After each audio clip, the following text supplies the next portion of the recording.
Morning, Glory, America. Bonjour, hi, Canada. Good morning to everybody. It's a great Monday. I'm Hugh Hewitt. Thank you for joining me this morning.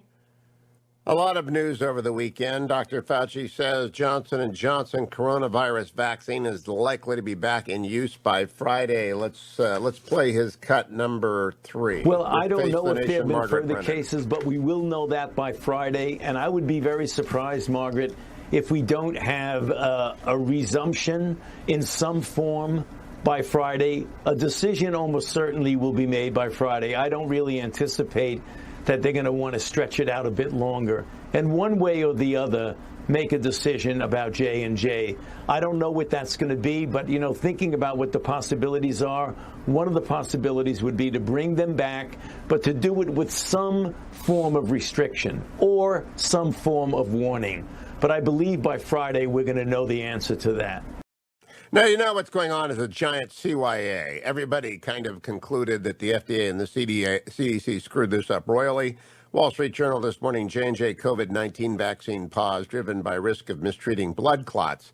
That's got nothing actually other than an explanation for that, except that the FDA and the CDC are getting hammered by professionals and journalists alike for what was an obvious disastrous move for the vaccine rollout internationally, Johnson & Johnson being our frontline defense in the third world, along with AstraZeneca. So they've been hammered for being simply indifferent to or ignorant of the amplification of their minor league decisions and their very localized thinking and their very parochial perspective. And they're trying to find a way to explain why they were so ham-handed and stupid, actually, in that decision. And we'll learn by Friday how the scientists, the government scientists, the bureaucratic scientists, are going to cover for the bureaucratic scientists. Meanwhile, we are learning a real problem, which is the Chinese COVID-19 vaccine appears to offer little protection, Chile is telling us. They used the China vaccine in Chile, and it just doesn't seem to be doing the job. What a surprise. Meanwhile, John Kerry's been in China, which should get everyone the shivers. The U.S. and China are discussing enhancing Beijing's climate commitments. This scares me whenever John Kerry is abroad, I'm afraid. Meanwhile, Axios links the blinking red lights, Taiwan, Ukraine, and Iran. Those are the same blinking red lights that President Trump had, and the unfortunate difference is that President Biden is perceived by those adversaries, Putin in the case of Ukraine, President Xi in the case of Taiwan, and everyone in the case of Iran as being extraordinarily weak and highly unlikely to act in the case of provocation. The Iran's Quds Force deputy chief died of a heart attack, according to the Times of Israel staff. That seems to be a dangerous job. Biden's defense budget squeeze. The only thing getting cut this year is defense. Now, the friends at the White House say, oh, no, defense spending went up. To which the response is, oh, no. Inflation went up more than defense spending, so it's actually a real cut. So the Pentagon can afford less of everything that it used to get. Do you realize that we had defense spending in 2010, before President Obama got his teeth into it, of 4.7% GDP? It's down to 3.1% in 2017, and now it's at 3.3% before the pandemic. Biden's budget will again force it down. Meanwhile, Prime Minister Suga was at the White House on Friday. He's the Japanese prime minister. He promised to stand by the United States in opposing coercion from China. That's great news. That's just great news. Now some economic news. The Roaring Twenties. That's what they call advertising. Every kind of advertising, but especially digital, is booming. Why is that? Why? Quarterly Axios. I look at Axios. Its quarterly ad revenue nearly doubled. Bloomberg Media was up 29%. Business Insider by 30%. Publishers, streaming, and yes, radio, cracking 2021 is going to be the best year ever. And why is that? Because we have this extraordinary stockpile of savings. And I'd like to hear from you. 1-800-520-1234. Did you save money because of the pandemic? Because somebody did, to the tune of $5.4 trillion worldwide, according to the Financial Times. $5.4 trillion in savings. Consumers around the world have stockpiled an extra $5.4 trillion of savings since the coronavirus pandemic began are becoming increasingly confident about the economic outlook, paving the way for a strong rebound in spending as businesses reopening. Dwayne, you've got two teenagers. You got savings lying around to buy them a car with? No, we do have. I think they need a car. Well, they should get a car. Everybody would like a pony too, wouldn't they? It's not going to happen. You're not going to get them a car? No. You know, they could drive themselves to high school. One is already driving, already has a car, had a car pre-COVID. Is it his or her car? Yes. Okay, well then that's fine. If there's one car per two units, that's fine. Because new cars are in shorter supply, according to the Wall Street Journal. The increased demand for cars and the dearth of key parts like semiconductors have led to a great shortage in cars. So you having any trouble buying your teenagers a car? No. You know what the shortage is, though? Rental cars. Rental cars and used cars. They're just not a lot of cars. Don't trade in your car, you're not going to get another one. Rental cars is also very, very expensive to get a rental car. 1-800-520-1234. What are you going to do with your stockpile of savings? I might want to suggest buying gold because inflation is coming. Birch Gold is a great sponsor of the show. It's something about Talk Economics. Let me remind you, if you want to buy gold, go to hughgold.com or text my name, Hugh, to 474747. Gold this morning is up 0.5% at almost $1,780 an ounce. You'll recall 3 or 4 weeks ago it was down at $1,700. Climbing because even though the inflation has not hit the 10-year Treasury, which remains at 1.57, that dropped over the weekend. That's low. We've got opening markets are up in England and Germany. I'm expecting a big week as people begin to realize they're rich as the pandemic, quote, stimulus rolls out on top of $5.7 trillion in savings and the infrastructure bill in the offing. John Cornyn, by the way, said he'd be open to $800 billion, but not $2.3 trillion. So there's still a lot more money in the pipeline. And that's why I'm quoting now from Investors Business Daily. Stock market rally enters power trend. Who knows what a power trend is? That's kind of like when Dwayne walks into the studio. Sea Limited, Square, Snap, 10X Genomics, Netflix have newly formed handles with buy points. Apple and Amazon and Tesla are working on possible handles. Those are those technical things. I don't know. I just know you got a lot of money in people's pockets. If you are smart, buy some gold. Go to hughgold.com or simply text my name, Hugh, to 474747. The first thing you should do, Economics 101, for all you kids who are driving to work and you ever had a job before, ask if your employer has a 401k match and then match the 401k. It's like the number one thing you can do for your financial good health is to save as much as your 401k will allow. You can always get it if you need it. There's no penalty to take out it. None at all. No. But if you put it in there, the employer will match between usually 2 and 6% of your salary. So if you're not putting money into 401k, you're wasting it. 1-800-520-1234. I'd like to know if you're part of that $5.7 trillion.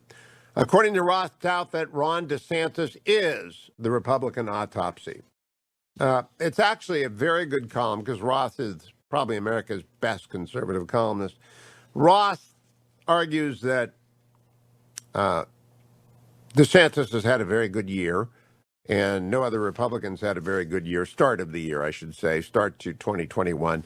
And he's got the brawler instincts of Donald Trump. He doesn't stand down. From Jacksonville, double Ivy Leaguer, Yale and Harvard Law, Tea Party congressman, zealous Trump defender, steady march rightward, won the governorship in 2018. Then he started educational environmental initiatives and African-American outreach that earned him a 60% approval rating in his first year. He's done better than most of other governors in the pandemic in a state that was supposed to do terrible because of the age. And as the donor class that hope Trump will return fades away, it's got to find somewhere the top tier, DeSantis, Cotton, and Pompeo. Stay tuned. 33 minutes after the hour, America. It's Hugh Hewitt. So glad to tell you that the 2024 presidential race has already begun. I'm sure you wanted to know that. We have no idea when the Democrats are going to recognize officially that Joe Biden is not running again, matter of time. So they are being more discreet. But the Republican Study Committee, which is the most influential conservative group in terms of number and chairmans and that sort of thing, chaired by Congressman Jim Banks in Indiana, they had a little get together to talk about policy, and they had a bunch of people come by, all of whom are running for president. Like I'm reading from the Hill: Tom Cotton, Chris Christie, Mike Pompeo, Mike Pence, Kristi Noem, Marco Rubio. They all just showed up at the 154-member RSC get-together. Many of the leading Republican voices have been reaching out to us, RSC Chairman Jim Banks said in an interview, because the Republican Study Committee has really been the catalyst towards developing the Republican agenda in this new era, and he's right about this. Now, I have my own little list. I'm making it once, twice, check it all the time. I have my top tier, my tier 1A, and my tier 2, and then tier 3. I'm not going to bother with tier 3 because Dwayne's on it. I mean, everybody's on tier 3. But tier 1 is Vice President Pence and Secretary of State Pompeo, Senator Cotton, Governors DeSantis, and Christie. They kind of fit with, although one of my reasons for having some people not in tier 1 is because they ran and lost in 2016 against Donald Trump. And some members of the party who are Trump loyalists first and last don't forgive and forget. But the Trump loyalists never really got mad at Christie because Christie dropped out, endorsed Trump, and basically got Trump elected. So Chris Christie escapes the tough later rounds in the debates with Donald Trump. So Vice President Pence, Secretary of State Pompeo, Senator Cotton, Governor DeSantis, Governor Christie, those are the top 5. Right below them, might run, might not run. If they do run, depends on the field. Tim Scott of South Carolina and Nikki Haley of South Carolina, both of whom intriguing for a lot of reasons. Then, of course, you've got Ted Cruz and Marco Rubio and Governors Noem and Doug Ducey in Arizona and Greg Abbott in Texas. And then you've got the niche candidates like Robert O'Brien, who, if he runs in a contested convention, picks up the LDS community votes in some of the LDS states that he'd be wingman, I think, to a couple, either Pompeo or Cotton. Not running a national campaign, but picking up delegates. Because with this many candidates and no Trump-like dominating figure, although you never tell. If there are another 12 debates, it'll be up to how the RNC chairman in 2022 to 2023, when they reelect the successor to Ronna McDaniel, it could be Ronna too, I have no idea. They've got to just throw the networks out of the debate thing. And they've got to pick their own moderators, and they've got to shut down the Presidential Debate Commission, which, of course, screwed Trump. And everybody knows it, so they've got to just take control of the debate. So however they set up the debates will do this. But we got some Ron DeSantis tape. Ron DeSantis was on Fox with Maria Bartiromo this weekend. Here he is talking about criminal illegal aliens, cut number 1. Well, this is a reckless policy that we're opposing here. Normally, when we'd have a criminal alien convicted of a felony, they obviously serve their sentence in Florida State Prison. And prior to Joe Biden's administration, ICE would take control of them when they finished their sentence, and they'd remove the criminal alien and send them back to their home country. That should be like clockwork. That is the biggest no-brainer there is. Instead, under Biden's administration, they're no longer honoring these ICE detainers. They're withdrawing the detainers. So you have a criminal alien that is convicted. Maybe they serve 5 years in state prison for a serious felony.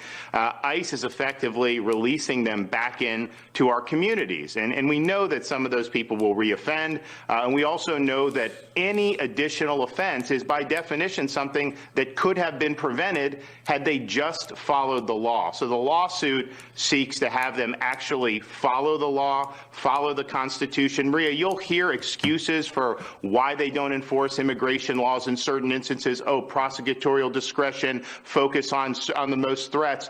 These are the most threatening folks. They are criminal convicted aliens. And they're not even doing that. So you can't just totally default on your responsibility to enforce the law under the Constitution. No, you can't. He went on, by the way. This is the part I really like about Ron DeSantis.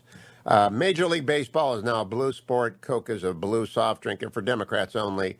And Delta is a blue airline. They only want Democrats to fly because they're for the Democratic interpretation of the news, and therefore they're now.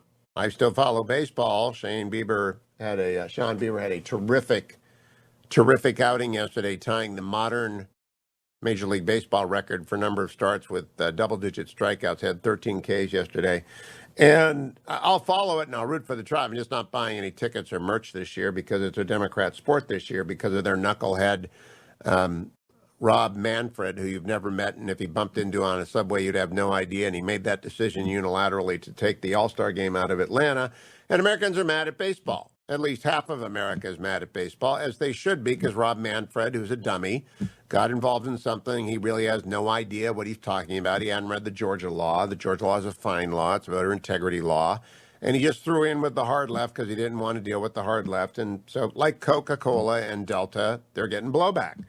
So Ron DeSantis commented on it. Cut number 2. Well, that's why it's so frustrating, Maria. I mean, these businesses, I guess they have the right to do what they want, but if you're going to stick your beak into issues that don't directly concern you, then I think elected officials are then going to stick their beak into issues that may not concern them. And so if you are a Major League Baseball, you're saying you have to move out of Atlanta because they're having voter ID. Well, what about all the other jurisdictions that you're in that have, quote, more restrictive laws? What about the fact that you're doing business with the Communist Party of China? The fact that you've done business with the Castro regime in Cuba? It doesn't make sense. I think corporate America, by trying to genuflect to this wokeness, I think they've gone down a really bad road. They're going to tie themselves in knots trying to please the extreme left.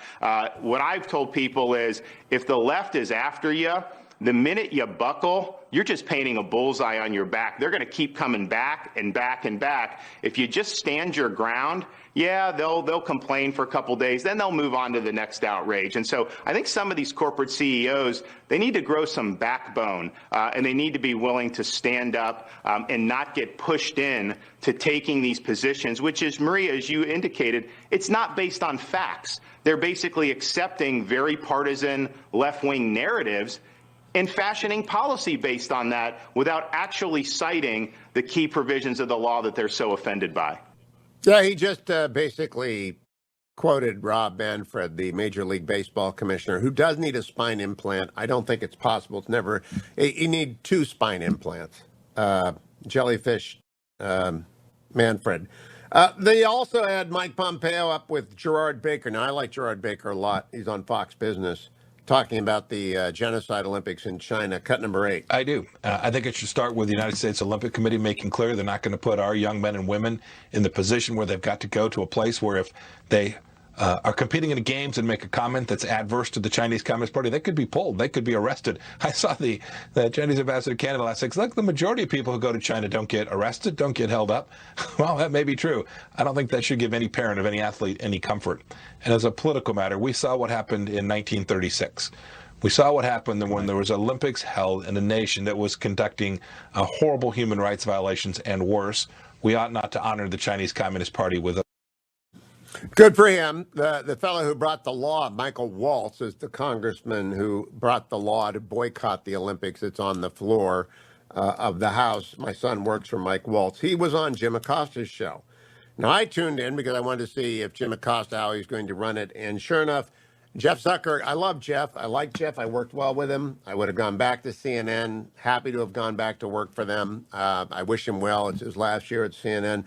But he has a bingo card for his hosts. I mean, this is not a literal bingo card. It's the proverbial bingo card. And they have to mention Marjorie Taylor Greene and the Uprising in every show, or it's not really a show. Jim Acosta is actually, when you get him away from the White House, pretty smart guy. And so Michael Waltz went on, and here is the classic Jeff Zucker wrote this question for Jim Acosta moment. Cut 9. And Congressman, just very quickly, I want to ask you about Marjorie Taylor Greene scrapping her efforts to form an America First caucus there in the House. Did you have any plans to join that caucus?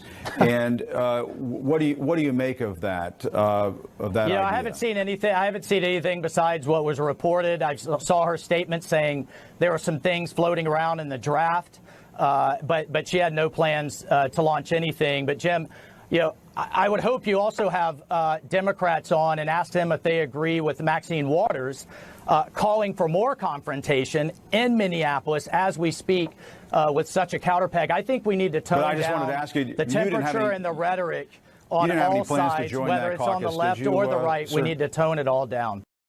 Yeah, what I would have said if I were that is, hey, Jim, I hear InfoWars is looking for help. Have you considered joining InfoWars? Jim Acosta, have you done that? Because that's about as smart as asking me if I'm going to join a group that doesn't exist, run by the most radical member of Congress with whom I have nothing to do, but I know that it's on your bingo card. So Jim Acosta went through the trap door. We did have Serious Jake Sullivan. Now, I call him Serious Jake Sullivan. He's the most serious person in the Biden administration. And he was on talking about the Russian dissident Navalny. Here he is, cut number 6. First, we're not breaking that promise. Well, first, we joined with the European Union and many other like-minded democracies around the world to impose sanctions for what the Russian government has done to Navalny, for the use of a chemical weapon against him, which is in contravention of international law. Second, we have communicated to the Russian government that what happens to Mr. Navalny in their custody is their responsibility, and they will be held accountable by the international community. In terms of the specific measures that we would undertake, we are looking at a variety of different costs that we would impose. And I'm not going to telegraph that publicly at this point, but we have communicated that there will be consequences if Mr. Navalny dies. You see, Mr. Navalny is on death's door, and the Biden administration is not doing anything very public about it. Jake Sullivan also, unfortunately, disappointed most Afghanistan watchers by announcing Bagram Air Force Base will not remain in American hands. I will bring that back after the break. Tied in on Monday because just about now a lot of Pittsburgh is waking up. They love their Selena Zito there. Of course, all of America loves Selena. Good morning, Selena. How are you? Good morning, Sunshine. How are you?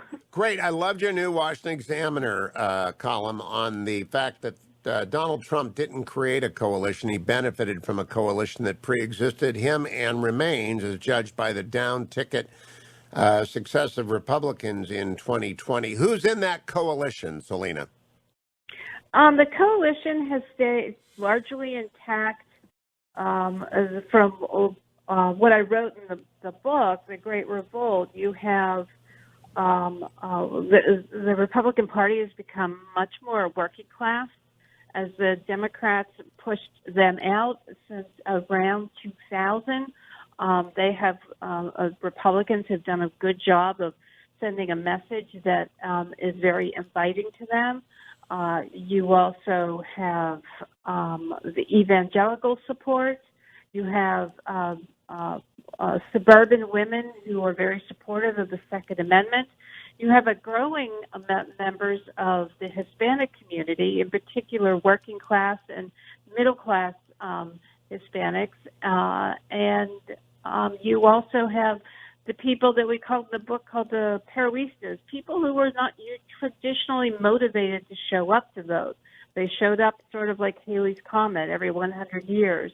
But now that they're more energized and more excited, and they're part of this coalition. What do you think about, I think part of the coalition are the ATTWs, Awake to the Woke.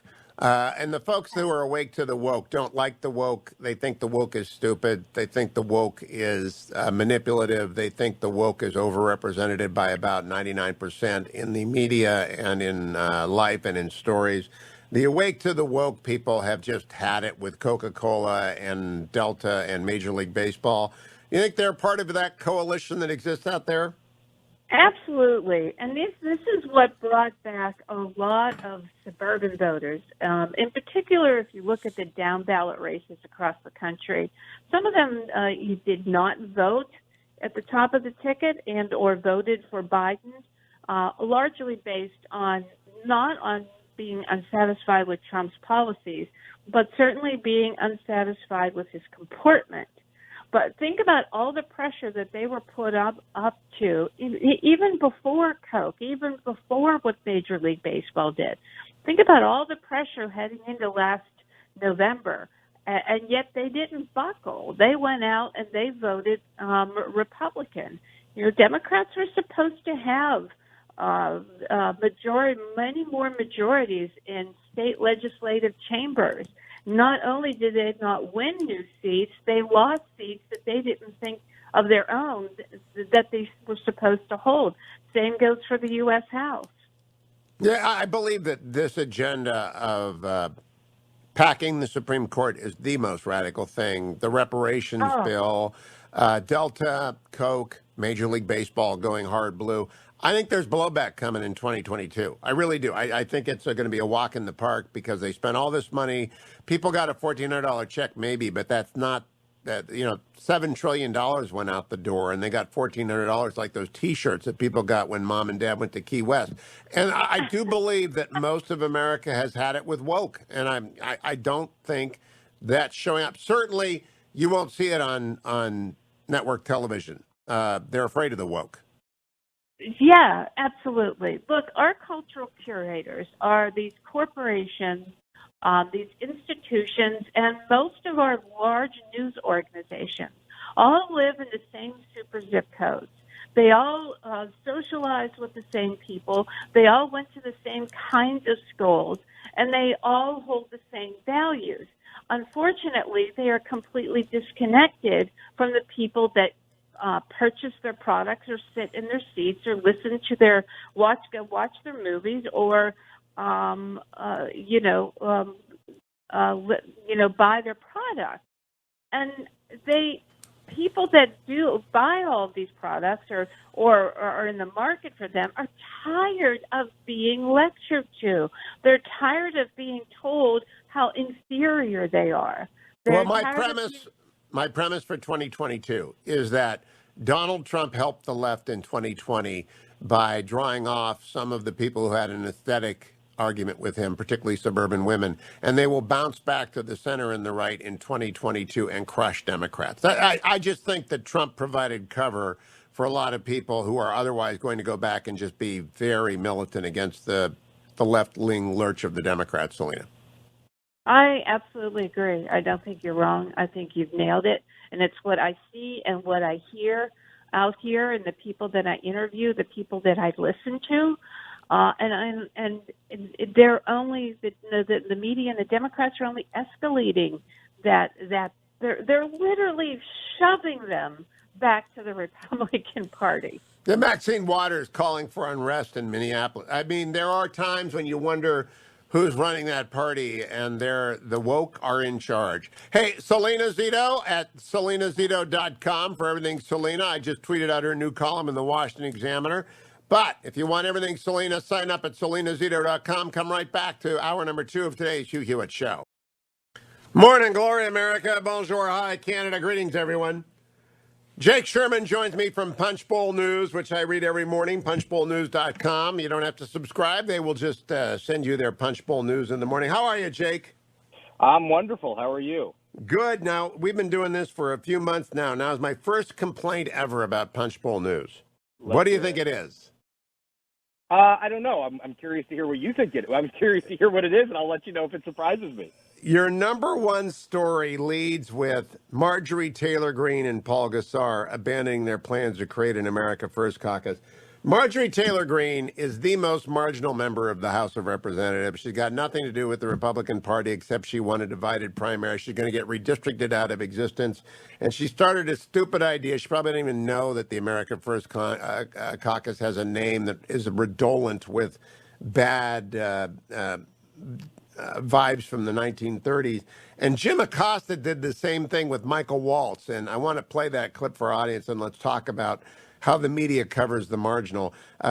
Michael Acosta, by the way, Jim Acosta is now got his own show on the weekends. Michael Waltz is the congressman for whom my son works. I always declare that. Here's cut number 9. And Congressman, just very quickly, I want to ask you about Marjorie Taylor Greene scrapping her efforts to form an America First caucus there in the House. Did you have any plans to join that caucus?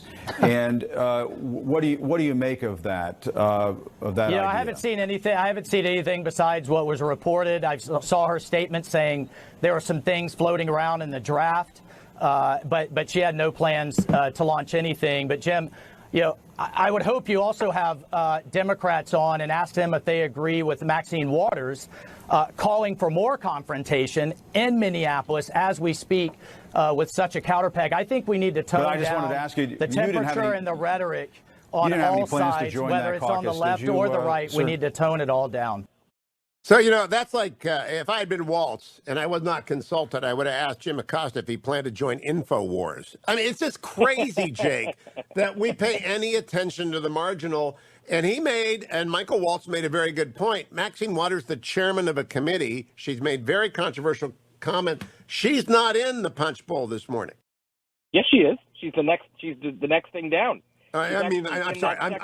I'm sorry. I misstated. I said she's not in the top line. At the same time, House Republicans have begun to try to capitalize on. Item.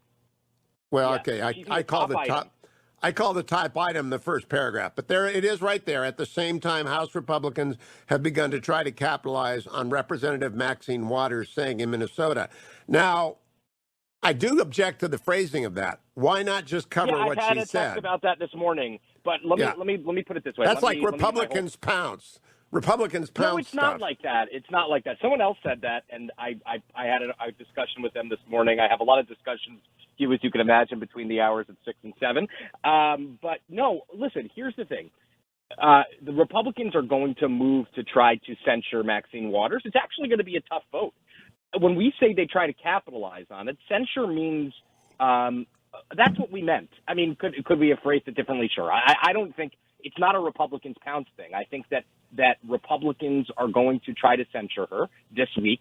Would have to imagine Kevin McCarthy's leading the charge, and that's going to be a really tough vote for some Democrats. I mean, remember, Hugh, the margins in the House of Representatives right now are extraordinarily slim. McCarthy needs to get 3 or 4, I think 3 Democrats to vote with him to censure Maxine Waters. That's going to be really, really interesting. I'm going to cover that a lot. Now, on the Marjorie Taylor Greene thing, we have taken the point of view at our news organization that we don't chase shiny objects. We don't deem this to be a shiny object. When a sitting member of Congress suggests that attaches their name and to an effort that talks about what that document talked about, which we broke on Friday of last week, that is worthy of coverage. That is nativist language that is so outside of the mainstream that it is worthy of coverage. Now, what you won't see, Hugh, is you won't see us covering every tweet of hers. That's not the game we're in. That's not the business we're in. But we will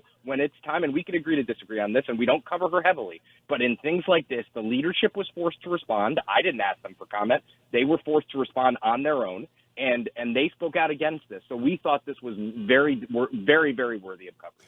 All right, now my response to that, Jake, and I don't like to argue forever about this, but I think Punch Bowl News is the best, is that it's not the top story, it's not the top 10 story, it's not the top 20 story. We have Japan's prime minister for the first ever visitor at the White House on Friday, saying he'll stand side by side against Taiwan aggression. We have Johnson & Johnson's vaccine rollout screwed up. We have news that the China vaccine doesn't work in Chile.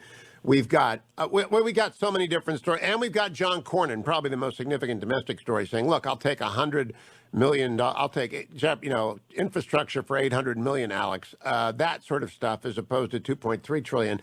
She is a marginal congressperson. It was a stupid effort, and it doesn't deserve to be top of Punch Bowl News. And on the Maxine Waters, first you report it straight, which is Maxine Waters did so-and-so, then you report the react. But that's just my view. That's your view. The way we view it, Hugh, and it's a fine point of view to have. The way we view it is that news has been out there, so we're not the newspaper of record. So what we do is we try to provide context around stories that have already broken. That we don't publish on the weekends. This broke yesterday, I believe. It had been widely publicized. People had commented on it, so we felt it was our role to provide context within our expertise. But what you're saying is a fine point of view to hear. Yeah. Let's move on. Does Punch Bowl News cover the media? No. Because I am curious. The biggest story actually in politics is who's going to run CBS News and who's going to run CNN. Because they both will face a decision as to whether or not they're going to bring their news organizations, which have gone fundamentally to the left, back to the center. I mean, CNN's so far to the left, it fell off the planet. CBS has drifted that way, although John Dickerson coming back to fill in. Is Margaret Brennan going on pregnancy leave? Is that what that's all about? I do think I saw something out of the corner of my eye yesterday that it was her last show before leave. So I assume that's what it is. Although, yeah. I guess don't hold me to that because I'm not in touch. That's what I saw too. I just saw Dickerson's coming back, which is great because I thought John is one of the best journalists in America, and so I think these two news organizations are political decisions as to whether or not they want to come back from the woke side of the world. Do you have any? Do you cover that at all? Who's going to succeed Zucker? And that's interesting to me. We don't. We don't. I'll tell you why. We're four people, three journalists, and Anna does a lot of the long-term planning and runs the organization a lot more than I do. So me and John Bresnahan are the only real two full-time editorial people, and we just have to stick to what our expertise is, and that it's Congress and governing and the White House, and we just can't. If we get pulled away, and I don't mean that this is not important, media is incredibly important, and maybe there will be a time where we do weigh in one way or the other with reporting on media, but we don't. And listen, I will say this, Hugh, CNN, there's a lot of rumors about what CNN will do, whether AT&T will sell it or what will happen in the kind of post-Trump era. We're still in the dawn of that era. And listen, CBS, and I thought actually the New York Times did a really nice job this morning with its story. I don't know if we included it. I don't think we did. I read it this morning about basically saying that they find themselves in the same position they found themselves in when Zelensky took over a couple years ago, which is in third in the morning and third at night. And I did read that. They're in trouble. CNN's in worse trouble. CNN's fallen off the cliff. But I want to cover one more story with you, which is John Cornyn's announcement, because it's interesting to me, and you're a Hill reporter. John Cornyn and John Thune are the two previous and current whips of the Republicans. Mitch McConnell, there is no heir apparent, although John Thune is in the pole position right now. Is Cornyn possibly thinking about running for president, or is he thinking about running for majority leader when he gets out ahead and puts out, we'd settle for 800 in infrastructure? I think he's running for majority leader, to be honest with you. I don't think he's running for president. I think John Cornyn has on some of these issues. I think, I don't want to say he's a moderate. He's not. He's a conservative. But he does find his way to the, not the middle, but to workable on a lot of these issues. Yeah, he's center right. He's like I am. He's a center right guy like Thune and Rob Portman. He's center right and very, very smart. And that's why I thought maybe he'd throw his hat in the ring. Did you read Ross Douthat's column on DeSantis being the biggest kid on the block when it comes to the Republican primary? I did. I think that's interesting, and I think that there's been a lot of really interesting coverage on him, and I think he's in the slot if Donald Trump doesn't run. I assume you think so as well. Oh, he's in the top five. The Vice President Pompeo, Cotton, DeSantis, and Christie are in that slot with Tim Scott and Nikki Haley just below them. But we'll talk about that plenty in the weeks and months ahead. PunchBowlNews.com, America. Very rarely do I quarrel with Jake. I normally just compliment him. But, once in a while, just to shake it up, I have to keep him on his toes from the right-wing perspective. Thank you, Jake. Don't go anywhere, America. Coming right back. 1-800-520-1234. I've got Glenn Youngkin coming up a little bit later. He's going to be Virginia's next governor. I've got Josh Kraushaar coming. John Oliot, the former National Security Council spokesperson. And Len Kordovsky and Victoria Coates. They're both here. I got so much happening on this Monday morning. Don't go anywhere. It's the Hugh Hewitt Show. Good Monday morning to you. Yeah, my point of view is the United States has two adversaries and one enemy. Our adversaries are the Chinese Communist Party and the government of Vladimir Putin, and our enemy is the Islamic Republic of Iran. There's a piece involving all three in the Jerusalem Post written by a couple of friends of mine. Victoria Coates is a senior fellow at the Center for Security Policy and the former U.S. Deputy National Security Advisor for Middle Eastern and North American Affairs. Len Khodorkovsky is the former Deputy Assistant Secretary of State for Digital Strategy. He is the man behind the messaging, senior advisor to the U.S. Special Representative for Iran. They both know what they're doing, but they have both seemed to downplay the real threat of the revitalized JCPOA, which is, of course, Joe Biden's overriding agreement and of Iran's deal with China. Good morning, Len and Victoria. How are you? Victoria, let's start with you. How are you doing? Good morning, Hugh. I'm very well. How are you? Great, great, great. Len, everything good with you? Thank you very much. Hugh, good to be with you. You know, the staff doesn't think I can pronounce Khodorkovsky, and I know how to do it because of Hodor in the Game of Thrones. I just remember Hodor, and then I go to Khodorkovsky. Do you think that works for other people? That's easy. Works for me here. Works for you. All right. Why don't I worry about Iran and China? I saw that, and I brought it up to a friend of mine who told me I was too hard on China or the Chinese Communist Party in the Post last week, and they said, don't worry about the Iran deal. And I worry about the Iran deal. Victoria, why not? Well, I think you're spot on, Hugh. I mean, I worry about both the Communist Chinese and the Islamic Republic of Iran. And I think, though, where people are getting this backwards is the JCPOA and the China deal are not in any way going to save Iran. I don't know if you saw the IMF report where they're down to something like $4 billion in currency reserves. That's not a tenable situation. I think Afghanistan has 11. So they are melting down, literally, and the JCPOA isn't going to save them. No reasonable company is going to invest in Iran right now. And the China deal isn't enough money. I mean, $400 billion over 25 years is not going to save that place. So what Len and I are proposing is a real deal, something that will provide relief to the Iranian people, not just be a lifeline for the mullahs. And that's what we mean by the Cyrus Accords. We've talked about the proposed Cyrus Accords before, and may it come to pass. But Len, I think Iran is becoming like North Korea. They announced 60% uranium enrichment last week after their Natanz facility managed to blinker out for a long time and destroy a lot of their centrifuges.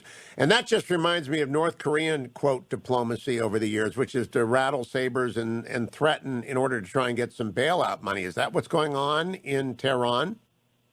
Well, there's no doubt that the mullahs are playing the only card that they have, which is nuclear escalation.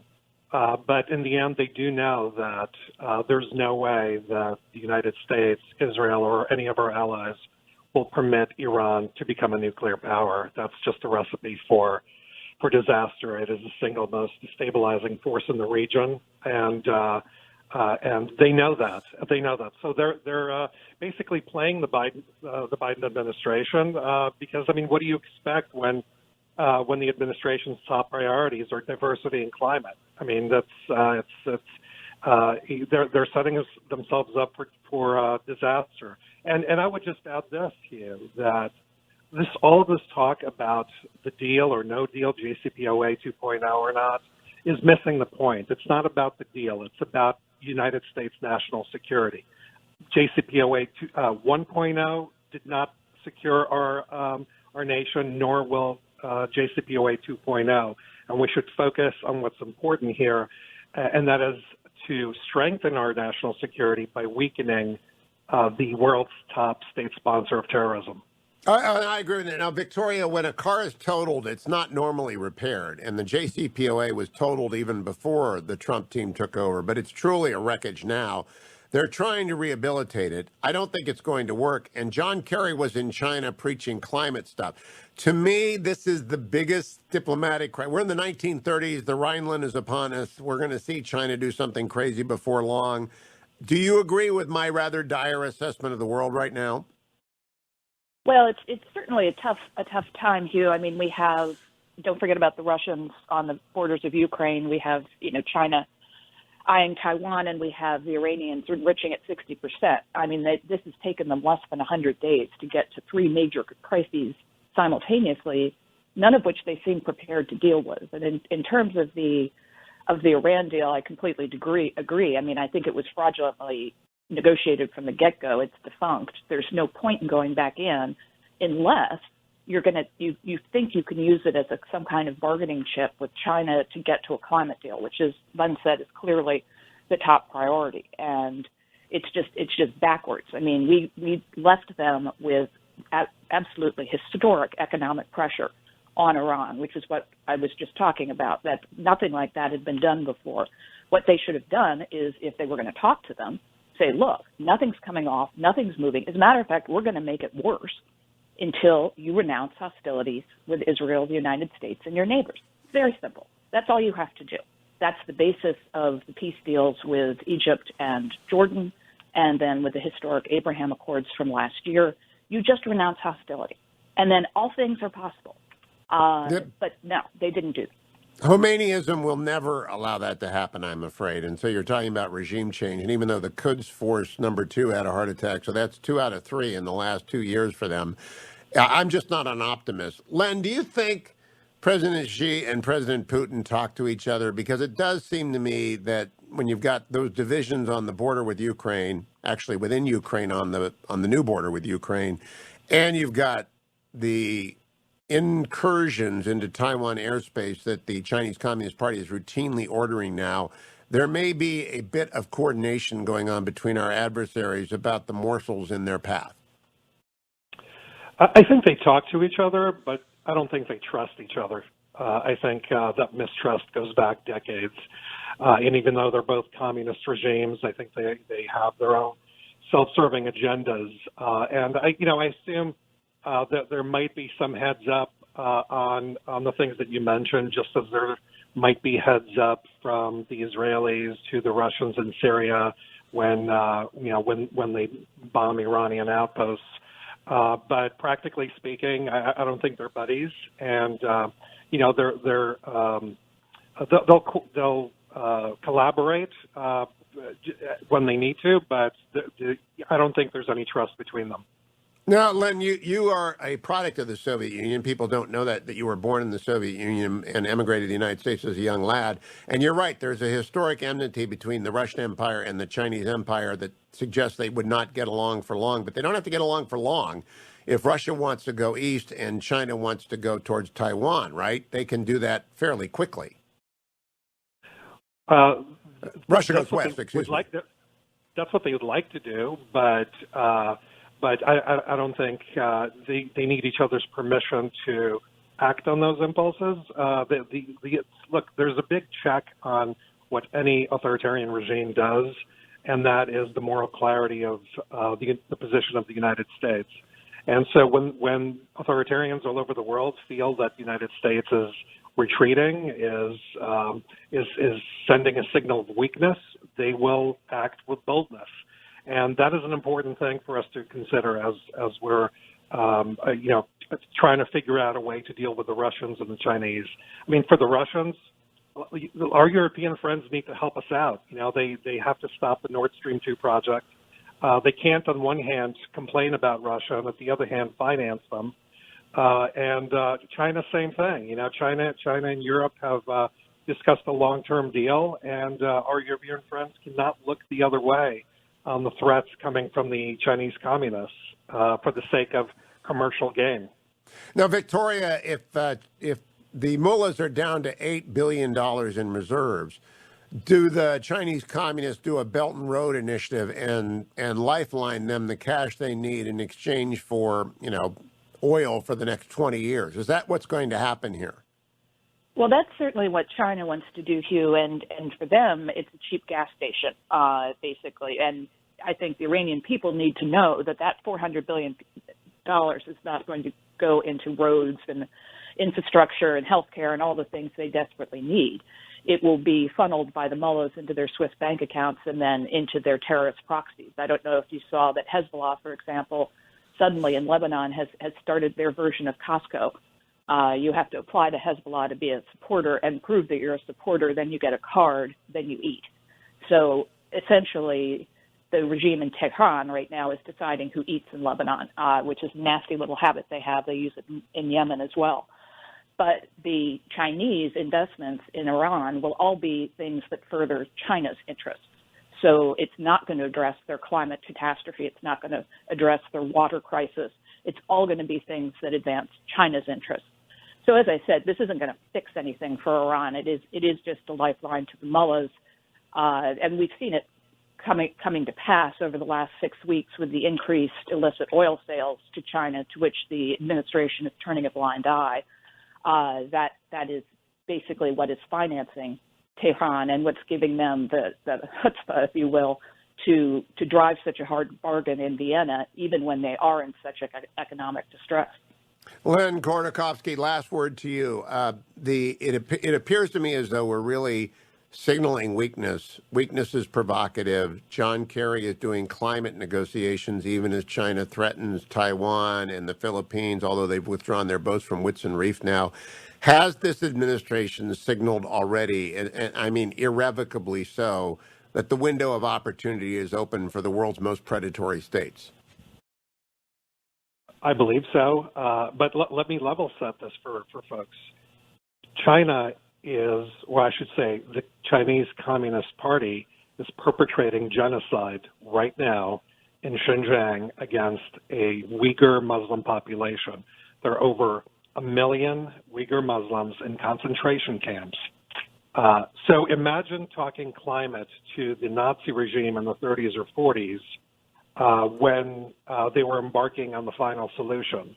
I mean, this is just to put things in perspective, not to mention all those threatening actions that you described regarding Taiwan, Hong Kong, Belt and Road. By the way, Belt and Road isn't all it's cracked up to be. It's a long road of broken promises and abandoned it's a infrastructure noose. deals.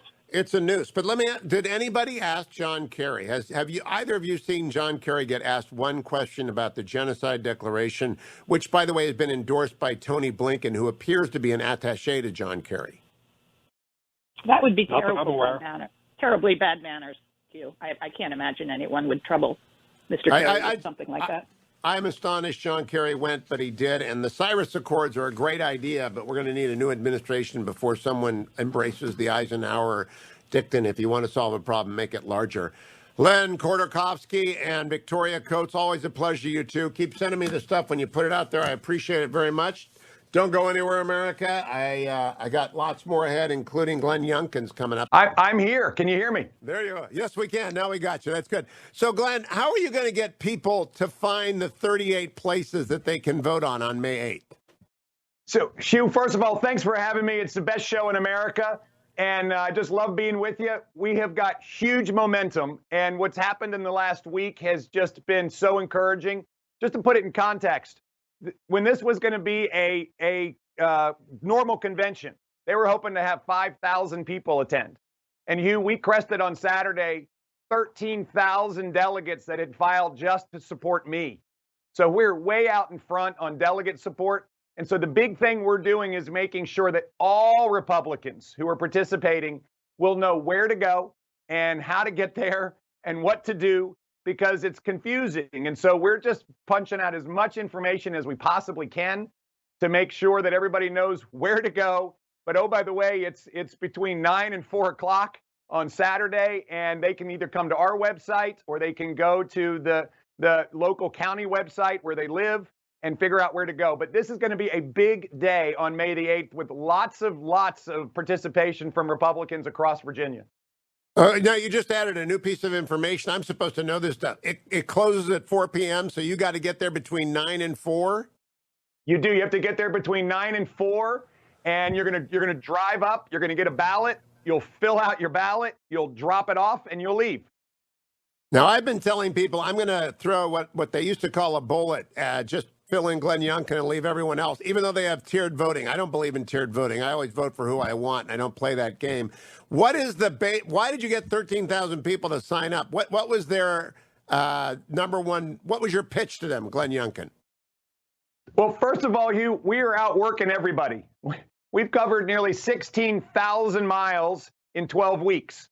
And so we've just been on the ground meeting with more people than you can possibly believe. And we're talking about not only getting Virginia back open, our businesses open, our schools open, our houses of worship open. Virginia's been ranked at the bottom of personal liberty during the pandemic, and people are ready to get moving like Florida and Texas. Second of all, constitutional rights are on everybody's mind, and I'm going to stand strong for our constitutional rights. And finally, Hugh, people are ready to win. We're running a differentiated campaign than any other candidate. I'm an outsider. I don't play by those rules that all the career politicians or people who have been running for office forever play. And it is absolutely creating a groundswell of support that is so encouraging. It's humbling.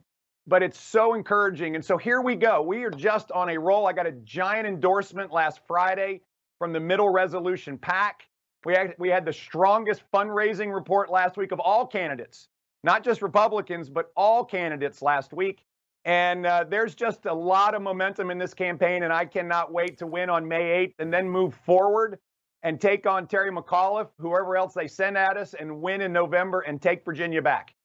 Now, Glenn, a very quick question. I had lunch on Friday downtown D.C. with a dual resident, someone like me who spends a couple of months in the winter, but they're moving to Florida. They're going to put their residence in Florida because Virginia's tax burden is now crept up where it doesn't make any sense for them to do that. Are you going to lower taxes? Is Glenn Youngkin going to drive down tax? Because Tennessee's going to win and Florida's going to win if we don't do that.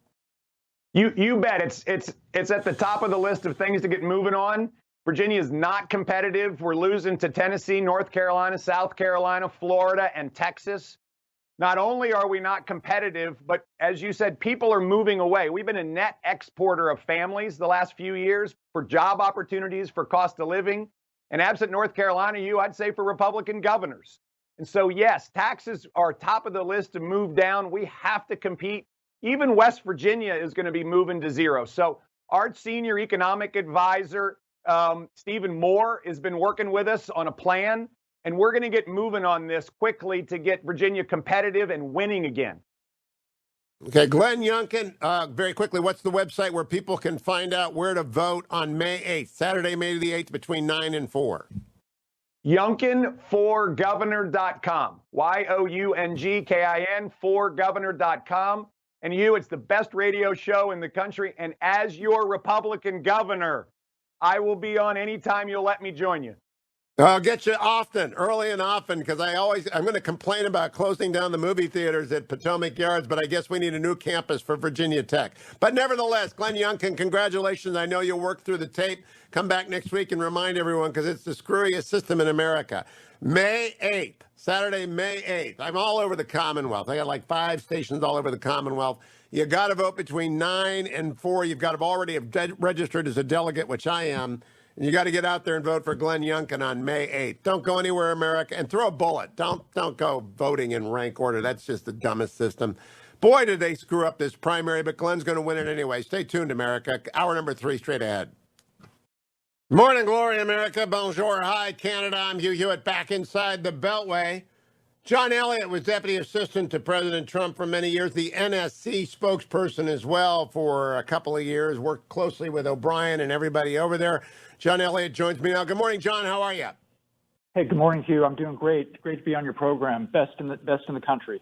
Thank you, sir. I like the fact that you're paying attention to where John Kerry was. A lot of folks ignored this, but you didn't, and it's over at townhall.com.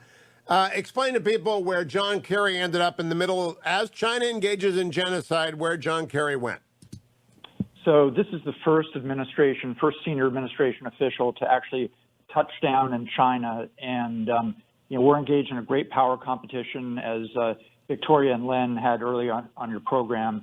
And we are in the middle of the coronavirus that they unleashed on the world with close to 3 million deaths worldwide and 560,000 plus deaths tragically here in the U.S.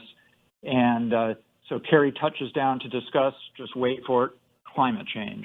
Can you imagine that? I mean, unbelievable. You have this, no matter what your views are on the science behind climate change, and there was a great piece in the Wall Street Journal by Holman Jenkins, who outlines the last 2 decades of questioning that, but questioning the whole idea of the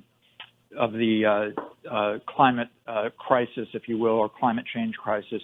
Even if that were a true priority, and it would have to rank something like 90th on our list, why would the Biden administration send its first official to touch down there with everything that's going on with China, coronavirus, South China Sea? Suga and Biden were just meeting with that, and Suga had a strong statement last week. So we're not talking to them about South China Sea. We're not talking to them about the coronavirus and what they plan to, how they plan to compensate the world for unleashing this on us. Instead, we send somebody to go talk climate change. The Chinese Communist Party officials are just laughing behind their backs. John Elliott is right. We have three external problems with China that are pressing. There are threats to Taiwan, as evidenced by invasion of their airspace, their continued menacing of the Senkaku Islands, which belong to Japan. And until last week, they had amassed an armada of blue hulls. Those are those unofficial, the naval equivalent to little green men at Whitsun Reef, which they have withdrawn, as the Teddy Roosevelt got quotes. Those were all external aggressions. That's in addition to espionage and foreign influence operations. But to go to Beijing, or was he in Shanghai, John? I guess he was in Shanghai. He was Shanghai, exactly. Right. Yeah, but for John Kerry, first person to go to China, we send the climate czar. It's a total inversion of priority, unless it's their real priority, in which case we're in real trouble. Exactly, no question about it. It's just so tone deaf, and this isn't the first time that this administration, and we're barely 3 months into the administration, not quite, and they had really an embarrassing exchange with the Chinese, with Tony Blinken and Jake Sullivan in Anchorage last month, where they allowed themselves to be lectured for something like 17 minutes by the Chinese officials, Chinese Communist Party officials, about our Black Lives Matter and our racism in this country. And so what you have is there couldn't be more of a contrast between President Trump and how he dealt with the Chinese and how they knew that he meant business. He put sanctions on them. He got the first phase of a trade deal. There would have been a second trade deal had there been a second term. There might be in 2024 and going forward when we get some serious leadership back in here. But it is just so tone deaf. So not only do we have one story out from Anchorage from last month where we allowed ourselves to be lectured, but now here we go and we say our number one priority, our top official that we're going to send in there, the first one we're going to send in there is going to talk on climate change. It's just really embarrassing. Now, John, I traveled with John Bolton when he was the NSC advisor, and the Turks, who had a very tense meeting with him, nevertheless did not engage in public disparagement of the NSC advisor. I did not go anywhere with O'Brien because he was a friend. You work for Robert O'Brien. Did anyone ever chew out Robert O'Brien the way that Yang, the senior diplomat from China, chewed out Jake Sullivan and, as you said, the Secretary of State? Did that happen ever in your 2 years at NSC? That absolutely never happened. And if it did happen, Robert O'Brien is such a strong leader that he would have given it right back and pushed back on this. But because we're in this woke climate with the Black Lives Matter and everything from the last year, and also what's happening down in Georgia right now, so you have the administration that's towing the line and cannot push back because that would be against what it is said are priorities in terms of dealing with racial inequity in this country and racism. And so they just allowed themselves to be lectured by the communist Chinese. Meantime, the Chinese are committing genocide against the Uyghurs. And so we're allowing them to lecture us on this. I mean, it was really embarrassing. One other thing I should point out, Hugh, is that with John Kerry, everybody remembers, maybe they don't, it's been about 16 years, 17 years almost, where he had this really embarrassing event with the troops in Iraq, where he essentially said that, hey, he was talking to some school students, and he said, hey, if you don't study hard, then you're going to end up in Iraq, and you'll be ending up like these poor souls who have nothing to do in their lives but go to Iraq. He was forced to apologize. That was in the middle of the campaign season in 2004 when he was the Democratic Party candidate. So not only does he make the wrong move with China and Biden signals weakness by sending him over to talk climate, but this is somebody himself who's stepped in it several times. And so if anybody's going to be sent over there, it should be somebody strong, but maybe there's nobody on the bench. Now, John, I'm the only person in America that's read John Kerry's memoir because he was a guest and we had a very good conversation about his Secretary of State years. I'm just curious, given that you're a veteran national security appointee in Republican administrations, what is the message to everyone in the executive branch on Team Biden about the status of John Kerry when, if as reported, he has an office in the West Wing, at State, and at DOD, and he's the first person to go to China? I mean, doesn't everyone assume that he is senior to Blinken? Well, the optics are terrible for Blinken and for Jake Sullivan. I mean, to have Kerry have an office in the West Wing and be able to essentially walk in and talk to Biden at any time. I mean, look, when you're selecting personnel for an administration, there's some time where you say, great, we have people from our party Republican or Democrat, who have had their time in the sun. They've had a great career. They've been, rather than bringing somebody in, it would just be like a minister without portfolio, essentially, to be over at state, to be in the West Wing, and be able to just bend Biden's ear on anything. If you were Biden and if you were Ron Klain, I think it would have been time to just say, hey, look, Kerry, nice guy, somebody that had a distinguished career in many ways, but we're just not going to have this minister without portfolio who has the potential, at least the optics, of undermining the real national security team. No, I've been looking for reporting. You're one of the very few people that wrote about this, John Elliott. It's over at townhall.com. I'm looking for some reporting on who signed off on the China trip, because this is obviously an important trip for John Kerry to go to Shanghai. It's the first trip of a senior American official to go to the People's Republic of China during a period of increased tension and aggression in the South China Sea. Did you see any reporting on who cleared this? Did Blinken clear it? Did Jake Sullivan clear it? Or did John Kerry just go? I think he just went. I think he just informed Blinken, and Sullivan said, hey, I'm going to be heading out here. Obviously, he got military aircraft to fly him in there. But the bottom line is that John Kerry can do what he wants, and so that's something that's very problematic if you're Tony Blinken, if you're Jake Sullivan. I know that Mike Pompeo and Robert O'Brien would never have allowed somebody who's a senior person to just have his own portfolio and be able to travel around as a Secretary of State plus to just talk on and to be the first person to go in there. It just really tone deaf. So that's a good term, Secretary of State plus. Last question, John Elliott. You dealt with the press who covers national security for a long time. Who covers Kerry? Is it the EPA press, the State Department press, the DOD press, the White House press corps? Who's on Kerry's trail? I'm not sure that I'm not aware of anybody that he brought on the trip, but all the top White House reporters and State Department reporters cover what he does, because obviously he has a big portfolio. But I'm not sure who actually, number one, who signed off on, and number two, who actually covers him. But he's covered extensively by the White House press corps and by the foreign press corps when he does a big trip like this. It was widely reported. In reality, is he deputy president? In reality, he is, once again, minister without portfolio who can step in at any point and weigh in on not only climate change, but just about everything else that is front of mind for him, has walk-in authority with the president. And if I'm Ron Klain, and if I were President-elect Biden, I would have made the call to say thanks, but no thanks, John Kerry. John Elliott, former NSC spokesperson, deputy assistant to President Trump. Thank you, John. The piece is at townhall.com. I've tweeted it out. Stay tuned, America. I'll be right back. We've got Josh Kroshauer coming up a little bit later, and your phone calls at 1-800-520-1234. Does having John Kerry in Shanghai make you feel comfortable? 1-800-520-1234 connects you to the Hugh Hewitt Show. Welcome back, America. It's Hugh Hewitt. One of the best reporters in the country is Josh Kroshauer of National Journal. You follow him on Twitter at Hotline Josh. Josh, I just spent 12 minutes dissecting why the FDA and CDC have crashed and burned their credibility on the Johnson & Johnson vaccine.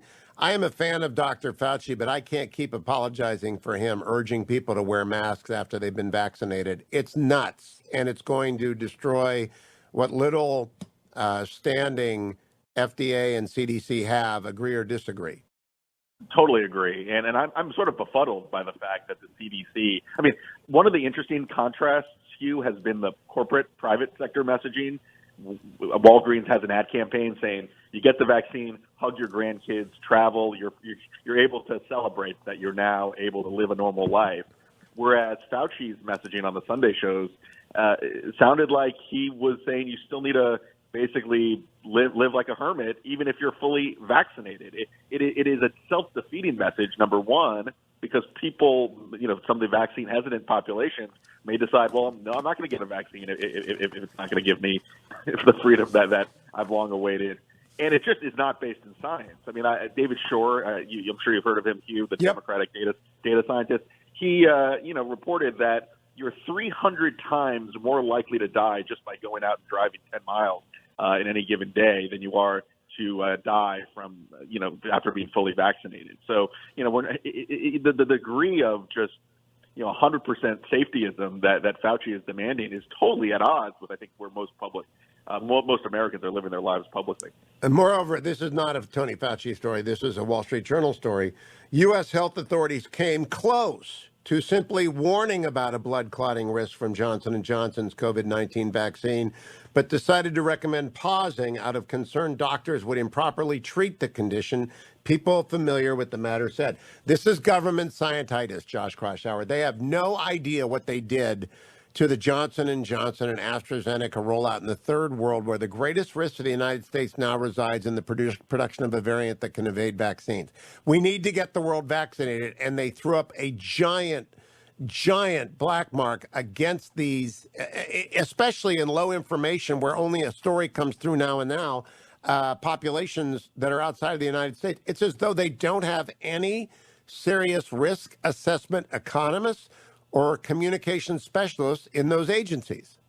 Yeah, I think it speaks to a larger point, Hugh, that public health experts are experts in public health, but aren't experts in public opinion or psychology or other areas that would actually determine whether it's good policy to basically raise a red flag and indefinitely pause the distribution of the Johnson & Johnson vaccine. You're seeing in Europe, by the way, the AstraZeneca vaccine, which has had similar issues, very, very rare cases of blood clotting. The public, in France, I think it's the majority of the public that doesn't want to take the AstraZeneca vaccine. So you're going to probably see similar implications here in the U.S. for Johnson & Johnson, even if they start resuming its use again. And I think yeah. It just makes me crazy because the rollout was going along swimmingly well. And they do not understand that a large part of the public doesn't distinguish between J&J, Pfizer, and Moderna. Highly educated scientists do, and highly educated geeks and information absorbers do. But a lot of people are kind of drive-by consumers of vaccine news, Josh, and all they heard is paused, right? Well, it's crazy. I'm a little more sanguine, Hugh, that there've been some polls in the last few days that show the brunt of the worry is about the Johnson & Johnson vaccine, and the Pfizer and the Moderna vaccines are still viewed just as favorably as before. So I'm not sure if this will raise any larger vaccine hesitancy. What I am worried about is what you talked about, Hugh, about the third world and other countries that need vaccines desperately. The Johnson & Johnson, a one-shot, efficient, effective, program, that may be undermined, and getting the world vaccinated may be much more difficult because of what happened. All right, now I want to turn very quickly to Ross Douthat's column on Ron DeSantis. I thought DeSantis is in the top tier of candidates, along with Tom Cotton, Mike Pompeo, Vice President Pence, and Chris Christie, with right below them Tim Scott and Nikki Haley, just right below them, Tier 1A. And Ross Douthat, though, pretty much crowned him as pole position. What do you think? I think, well, look, I thought the column was excellent. I think it's way too premature to make judgments about anyone's 2024 prospects. DeSantis' weakness is that he is not a people pleaser. He's just one of his successes in Florida is that he's been willing to attack the media, and he's been right on a number of issues. And he's been willing to kind of go against the consensus on sort of these public health guidelines, and he's been right on many of those fronts as well. I am a little skeptical that his big state governance will necessarily translate into states like Iowa, New Hampshire, where having a sunny disposition, shaking hands, doing the meet and greets and the rubber chicken events. That may be a little more challenging. But look, I think Ross pointed out that he's tapped into two of the most important things for a Republican politician. He is against he's attacked the media, and he's won a lot of these high-profile fights, namely with 60 Minutes. And he's also gone against the public health consensus. And he's also been proven that Florida has a below-average case count in a state that has a lot of senior citizens. With above-average risk. Below-average incidence with above-average risk means he did well. And, boy, the media hates just saying something that simple. Josh, very quickly, can CNN's ratings get any worse? I think it's tough. I'm not going to comment on any network, but it's going to be tough to get ratings these days. I don't think it might get a dead cat bounce, but I don't think it's possible. Josh, thank you. Thank you, everyone.